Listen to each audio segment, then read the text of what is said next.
Praise the lord. అందరికీ క్రీస్తు నామమున వందనములు తెలియజేస్తున్నాను. అందరూ బాగున్నారా? అందరూ ఆరోగ్యంగా సంతోషంగా ఉండాలని ప్రతిరోజు మీ కొరకు ప్రార్థన చేయుచున్నాను. 2025 సంవత్సరము ఏప్రిల్ నెల 12వ తారీఖున తండ్రి అయిన దేవుడు పరిశుద్ధ గ్రంథం నుండి ఈరోజు మన కొరకు వాగ్దానము పంపినారు. అదేమనగా ప్రకటన గ్రంథము 21వ అధ్యాయము 5వ వచనంలో ఇలా వ్రాయబడి ఉంది.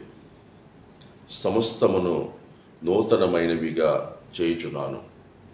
అవును, మన దేవుడు ఈ సృష్టిని సృజించినది మొదలుకొని ఇప్పటి వరకు దేవుడు ఎంతోమంది ప్రవక్తలను, సేవకులను పంపించారు. వారు దేవుని సువార్తను ప్రకటించారు కూడా.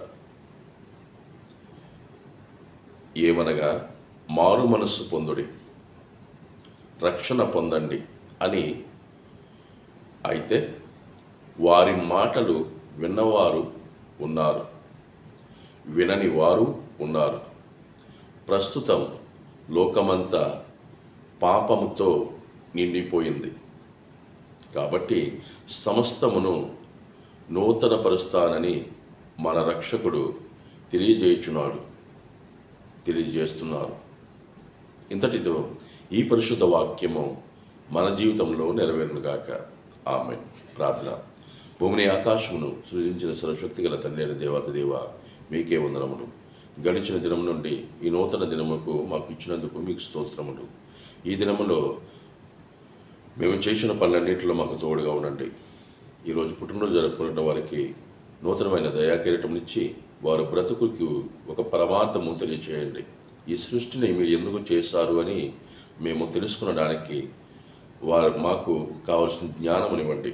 ఈరోజు వివాహం చేసుకుంటున్న వారు కానీ, వివాహం రోజున చేసుకుంటున్న వారు కానీ, వారికి నూతనమైన జీవితం ఇచ్చి వారు మంచిగా ఫలించి అభివృద్ధి పొంది వారిని వారికి బిడ్డలనిచ్చి వారు మీరు ఈ సృష్టిని ఎందుకు చేశారు, మేము ఎందుకు వచ్చాము ఇక్కడికి అని వారు తెలుసుకుని ఆ బిడ్డలకు తెలియచేయడానికి వారికి జ్ఞానం ఇవ్వండి.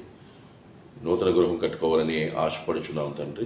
నాయన, నూతన గృహంలోకి వెలుచున్న వారికి కూడా ఈ రోజున నూతనమైన ఆ యొక్క నూతన ప్రవేశంలో వెలుచున్న బిడ్డలందరికీ ఆరోగ్యమును, సంతోషమును, ఆనందమునిచ్చి తండ్రి ఆ కుటుంబం ద్వారా ప్రతిదినము మీ యొక్క కుటుంబ ప్రార్థనతో కలిసి ప్రార్థించడానికి అటువంటి అవకాశమును మాకు ఇవ్వండి. అలాగే అనారోగ్యంతో బాధపడుచున్నారు, స్వస్థత చేయండి, స్వస్థతనివ్వండి తండ్రి. వారికి ఆరోగ్యమునివ్వండి తండ్రి. వారికి పరిచయం చేయించిన డాక్టర్లను, నర్సులను దీవించండి, వారికి జ్ఞానమునివ్వండి. అలాగే అనేక చోట్లకు ఉద్యోగాల నిమిత్తము, వ్యవసాయం నిమిత్తము అనేక చోట్లకు వలస వెళుచున్నారు నాయన. వారి భార్య బిడ్డలను, వారి తల్లిదండ్రులను విడిచి వెళుచున్నారు తండ్రి. వారికి తోడుగా ఉండండి, అండగా ఉండండి తండ్రి. నాయన, వారి జీతమును ఫలింపచేయండి, అభివృద్ధిపరచండి, దీవించండి. ప్రతి ఒక్క బిడ్డని ఆరోగ్యపరుస్తారని, ఈ దినమంతా మేము చేస్తున్న పనులన్నింటిలో మాకు తోడుగా ఉంటారని, మా ప్రయాణాలలో మా యజమానులతో సమాధానంగా ఉండడానికి మాకు కావాల్సిన జ్ఞానం ఇవ్వండి. మా యజమానులు మాతో చక్కగా ఉండడానికి వారి మనసులను మార్చండి. డ్రైవింగ్ చేస్తున్న బిడ్డలు, ఇంట్లో పనిచేస్తున్న బిడ్డలు, ఆఫీసులో పనిచేస్తున్న బిడ్డలు, కూలి పని చేస్తున్న బిడ్డలు, వ్యవసాయం చేస్తున్న బిడ్డలు అందరికీ ఆరోగ్యమునిస్తారని, శక్తినిస్తారని, బలాన్నిస్తారని, ఈ సృష్టిని మీరు ఎందుకు చేశారని మేము తెలుసుకుని దాని నిమిత్తము మేము బ్రతకడానికి, మీకు ఇష్టమైన బిడ్డలుగా బ్రతకడానికి మాకు అటువంటి అవకాశం ఇస్తారని త్వరలో రానయ్యున్న మా ప్రభు అయిన యేసుక్రీస్తు వారి నామమున బ్రతిమాలు వేడుకొనిచున్నాం తండ్రి. ఆమేన్. అందరికీ క్రీస్తు నామమున మరొకసారి వందనములు తెలియజేస్తున్నాను.